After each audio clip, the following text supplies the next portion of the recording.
a little bit about this, and this is based on some research done by a couple of people, DeChao and Sloan, who are both senior professors currently at the University of Southern California. Uh, so if you think about this earnings versus cash flow debate, which is more important, and you will hear lots of conflicting views on this.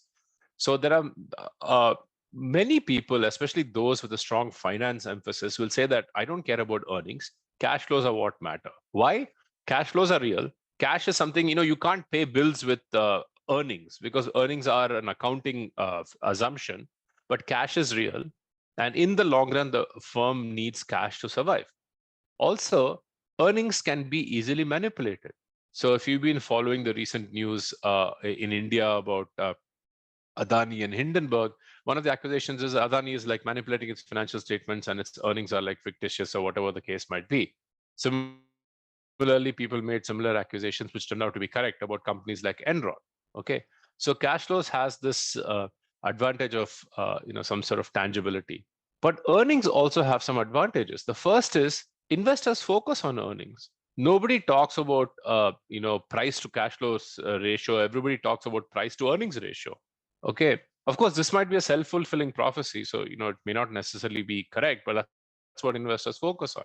But earnings in general is a better measure of value added. So if you've made a sale, if an airline has, if you've made a sale, uh, calling it a revenue is okay as long as you're reasonably sure the customer is going to pay. And if the customer is not going to pay, this with some probability, you take care of it in the accounting as well by taking an allowance for like bad debts or something like that. So earnings tends to create a better measure of actual value added in a given period. Cash flows, on the other hand, tend to be quite volatile. Earnings is less volatile, which means that earnings are probably a better measure of performance. And so generally speaking, if you have things like compensation or even like stock market and all, the metric people use is earnings.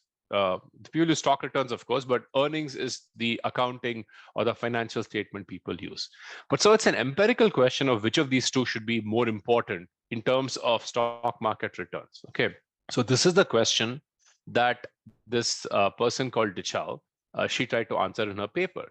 So she did some analysis and she found that this is a non-issue. It's actually a slam dunk. Earnings have a much stronger correlation with returns compared to cash flows.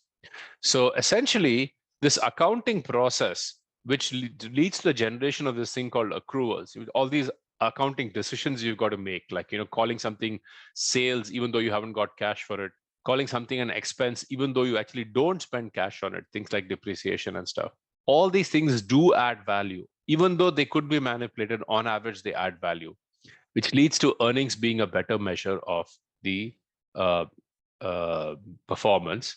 And you can see that in the markets. Markets focus on earnings. Markets focus on earnings per share and cash flow per share. Nobody talks about the PE. Everybody talks about the PE ratio. Nobody talks about a PC ratio. Now, at the end of each of my slides, whenever I'm referring to a paper, I'll also give a link to the actual paper. So those of you who want to read the paper can download it from Google Scholar or wherever.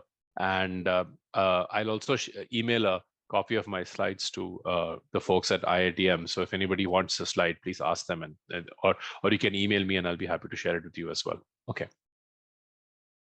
Now, this might lead you to conclude that, okay, earnings matters, cash flow doesn't matter, but that's also not correct. So basically, DeChao's work might lead you to believe that earnings are more important than cash flows.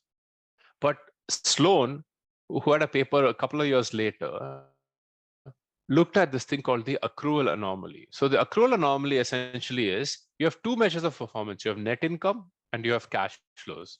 And the two of them can be different. Like some years net income can be high and cash flow can be low. Some years cash flow can be high and net income can be low. He looked at the difference between net income and cash flows, and so that he can compare it by across companies, he divided by assets. So you can compare large companies and small companies. And then he looked at firms which have high and low accruals. Okay. And he said, you know what? Let's look at the stock returns for these companies. And what he found consistently was these high accrual firms earned negative returns, while these low accrual firms earned positive returns. And basically, what he identified is this thing called the accrual anomaly. And the reason for that is these accruals have a tendency of reversing. So if your income is extremely high and your cash flows are low, your income is high because of some accounting decisions you've made, which has boosted income. Now, that may have happened in this year, but odds are those things will reverse in the following year. Conversely, if your cash flows are high and your net income is low, you probably made some accounting decisions which have depressed income. And odds are those things will also reverse in the following year. You'll have a boost in net income. So what he basically identified